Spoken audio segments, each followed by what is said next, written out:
Welcome back to the Deep Dive. We grab your stack of sources, all the articles, the notes, the research, and we pull out the insights you can actually use.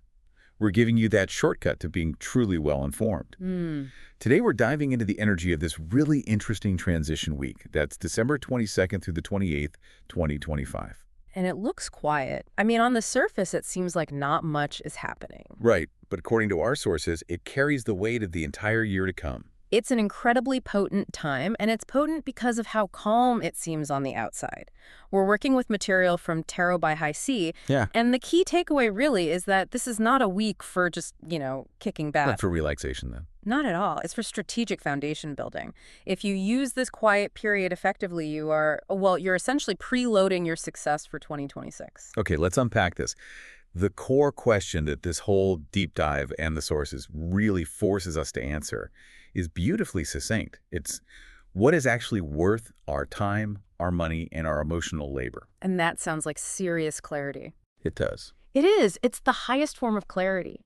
The central message running through all the guidance is that the commitments you make now, the decisions you really solidify this week, they're going to fundamentally shape everything that follows. So we're setting a foundation. We're not trying to force results. Exactly. The world is kind of pausing for the holidays, but that silence, it actually creates a vacuum. And that vacuum demands discernment. You finally have the time to look closely at what you're really doing. And we are, as the source notes, already moving through this corridor that will take us into the new calendar year. This isn't happening in a bubble. No, not at all. We just had that significant Sagittarius new moon, the one aligned with the galactic center. Which was a huge energetic clearing event. A massive one. It gave us the power we needed to identify and just declutter those old patterns and outdated beliefs. It was all about seeing the potential. If we could just let go of these emotional baggage. So the new potentials are there. They're open to us. They are, but only once that deep cleaning is complete. This week, this quiet corridor, this is the moment you start practicing what that initial decluttering taught you. So we've cleared the decks. How do we make sure we fill that new space with things that actually serve us?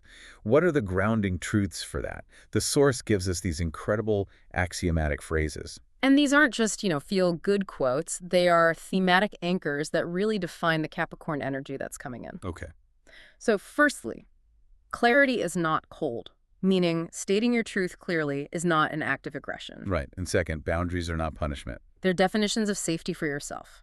And the most powerful one for the long haul, consistency is not boring, it's peace. Consistency is peace. Mm-hmm. That is a statement that deserves its own moment. Mm-hmm. We live in a world that just confuses intensity with importance. We're always chasing the dopamine rush of a grand gesture or some sudden dramatic change. That's the exact psychological mechanism at play. Intensity, just by its nature, creates cortisol spikes, it keeps us on edge, and it drains our cognitive and emotional energy. You spend all your time just reacting. Reacting to the drama you created or attracted. Exactly. Consistency, on the other hand, well, it's efficiency. It frees up your energy because the foundation is solid. When you know where your emotional labor is going, and that's the energy you spend caring for others, managing relationships, just keeping the ship sailing. You can invest it wisely instead of just constantly leaking it. You can, but that brings up a really good question. If consistency is the key, how do we distinguish between genuine consistency that serves us and just being stuck in a rut because we're afraid of change? That feels like a very fine line. It is, and that's the discernment this week is teaching us. The mindset isn't about locking everything down. It's about moving through the week with curiosity, honesty, and a willingness to adjust. You're learning through immediate experience, becoming acutely aware of what grounds you versus what actively drains you. So you track your energy output versus the return on that investment. That's it. If a weekly habit costs you 80% of your energy but only gives you 10% back in value, that's not consistency. That's self-sabotage. That makes so much sense, especially for anyone feeling that pressure right now. Mm-hmm. Okay, let's talk about the first major pressure check this week, because it sounds like it brings all those energy leaks right to the surface. It really does. We have the Venus square Neptune transit running Tuesday through Wednesday. The source warns this is where we have to perform the fantasy check to choose value over fantasy. This is such a classic transit for confusion and disillusionment. So, to break down the jargon real quick, Venus governs what we value, relationships, money, self-worth. Right. And Neptune is the planet of illusion, fog, dreams, blurring all the boundaries. When they square off like this, the clarity of what we value gets completely compromised by fantasy. So that compromise can show up pretty much anywhere. Relationships, for Right. sure, but also professional alliances or even financial decisions. Oh, absolutely. The core emotional warning here is insidious. It's that temptation to absorb other people's moods or to feel responsible for things that are fundamentally not yours. How does that happen? Because Neptune is blurring the lines of the self, you might confuse someone else's lofty dream with a solid plan just because it feels so good to be included in it. This is the illusion phase, right? The source paints such a vivid picture. Things may sound amazing, but fall apart under inspection. It's a period of heightened imagination and longing. Romantic fantasies just bloom, and these big, beautiful promises are just floating around, waiting for you to believe them. The risk then is substantial. We over-romanticize a person or a new venture or an investment. Exactly. You're drawn to something that feels magical or, meant to be, because Neptune specializes in weaving a beautiful story. Yeah. But the real danger is that you're also quietly ignoring missing details. That quiet internal ignoring, that's the biggest threat to your foundation this week. That is the threat. We get a perfect example of this in the accompanying StoryScope with the character Mara. How did this transit affect her? Mara was looking at a financial partnership, not a relationship, but a business idea. And the person she met spoke in dreams. Everything about the pitch sounded luminous. Big promises, passive income, minimal work. I think we've all heard that pitch. We have. And her heart just wanted to believe in the effortless meaning of it all. But instead of saying yes right away, she slowed down. She started asking clarifying questions. And this is the key lesson for all of us. The source really stresses that you ask these questions not to puncture the magic, but to see if the magic can actually stand up on its own against reality. What kind of questions did she ask specifically? She didn't ask if it was a good idea. She asked for concrete details. She asked about the startup budget, the liability structure, the realistic timeline for profitability, even the tax implications. And suddenly the details just vanished. They did. The contact got really vague and focused only on the vision while avoiding the structure. That is the perfect litmus test. It really is. And here is the key discernment tool the source gives us. If it's real, it will survive scrutiny. If it dissolves when examined, we just saved ourselves time. So this is not a time for making life-altering decisions based on vibes alone, no matter how transcendent they feel. Please don't. If a business plan or a relationship commitment or even a travel booking only looks good under a soft focus, just hold off. But wait, if the energy is all about fantasy and disillusionment, how do we stop the discernment we need from tipping over into just deep cynicism? It's so easy to become overly critical when everything feels foggy. That's a powerful distinction to make, and the source reminds us that this transit is powerful for certain things. It's fantastic for art, music, spiritual reflection, deep imagination. So use the energy for creativity, not for commitment. Exactly. Keep the dreaming in your sketchbook or your journal, not in the budget spreadsheet or a legal document. True discernment protects your vision without sacrificing your hope. That's a perfect way to frame it. And thankfully, after that chaotic fantasy check on Tuesday, the energy shifts pretty dramatically.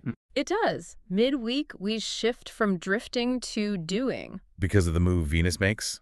Starting Wednesday, Venus shifts into structured Capricorn. It's joining the Sun and Mars, and it stays there for 3 weeks until January 17th. And that shift from the fog of Neptune into, the earth and steel of Capricorn is dramatic. Love, money, priorities, they all immediately become more serious, more objective. We stop chasing the beautiful surface-level connections and start looking for what's solid and dependable. Right. This whole 3-week transit is defined entirely by standards, structure, and substance. So relationships move from, poetry and abstract promises to undeniable practicality. Affection, the source says, shows up through consistency, not grand gestures.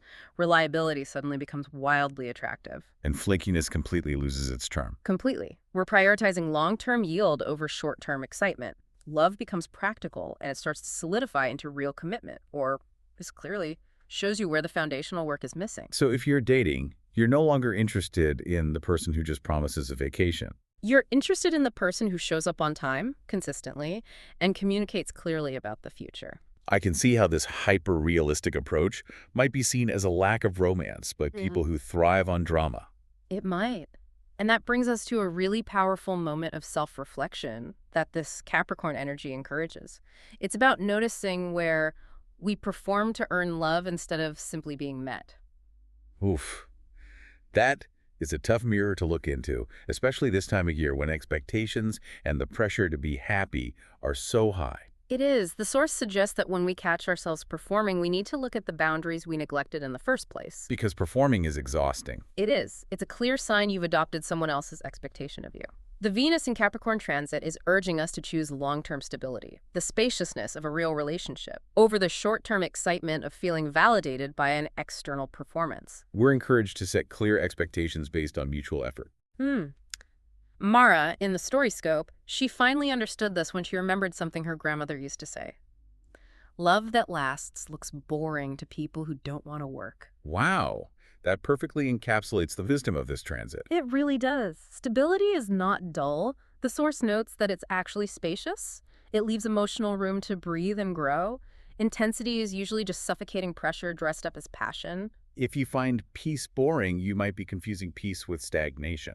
That's a really good way to put it. And financially, this brings a necessary cold dose of objectivity to our spending and earning. Yes. Financially, we become painfully aware of where money leaks through emotional spending or wishful thinking. So that means reviewing subscriptions we forgot about, looking at where we buy things just for temporary comfort. Or avoiding uncomfortable but necessary financial talks. This is the time to prioritize tangible results, investment returns, measurable career skills over that temporary comfort. The goal is building security, not chasing short-term retail therapy. So midweek becomes this point where the trysting stopped. The doing began. And Mara's symbolic actions, they illustrate these perfectly. They weren't grand, but they were so deliberate. They felt almost ceremonial. She wasn't just cleaning her physical space, she was cleaning her energetic space. Right. She cleaned her desk, yes. But more importantly, she canceled plans that relied on her carrying the emotional weight for other people. And she sat down and rewrote her budget based on necessity, not fantasy. Small, deliberate decisions that aligned her external reality with the internal clarity she had earned. That makes perfect sense. This quiet foundational work is what provides the structure. By the end of the week, with the moon shifting into grounded Taurus, that commitment gets reinforced. Consistency over intensity. And sustained effort over fleeting impulse. And as we close out the week, the energy is already nudging us toward planning. It is. Mercury is preparing to enter Capricorn right on January 1st. This is that transition out of reflection and into the practical application phase. So this isn't about dramatic New Year's resolutions that just fade by February. Not at all. It's about deciding what tangible steps you are willing to work for, and, just as importantly, what no longer deserves your valuable, finite energy. So if you're serious about a career change, what certification do you actually commit to studying for? Or, if you're serious about financial freedom, what specific monthly expense do you cut? It's about getting concrete. Okay, if the foundation is being laid quietly this week, what are 2 or 3 practical things a listener should do right now to make sure they're ready? Excellent question. 1, review your calendar. Ruthlessly cut anything that you committed to out of obligation rather than genuine desire. Okay. 2, review your financial statements and identify 2 leaked subscriptions or comforts that you can immediately eliminate. Yeah, 3. Write down those 3 axioms. Clarity is not cold, boundaries are not punishment, consistency is peace, and use them to test every major decision you face over the next 7 days. Fantastic. So what does this all mean for that final metaphor? The source reminds us that foundations are laid quietly, stone by stone, often unnoticed until they hold something heavy. That quiet, intentional work, those small ceremonial decisions you make this week, that's what delivers the unfamiliar, calm, solid, earned, and real. You've chosen truth over comfortable fantasy, and that choice provides the durable structure for everything that comes next. A truly powerful deep dive into what is a very weighty week. The mandate is clear. Choose consistency, commit to truth, and turn those romantic ideals and visions into tangible frameworks that can actually stand up to real-world scrutiny. And remember, this quiet foundational work is happening while the energy is building up in the background. The sources anticipate significant cumulative events are culminating at the full moon on January 3rd. Which leaves us with this provocative thought for you to carry into that New Year corridor. If significant events are anticipated at the full moon on January 3rd, how will the specific intentional boundaries and foundational structures you establish this quiet week ensure that those events lead to enduring results rather than fleeting fantasies? Go forth and choose consistency.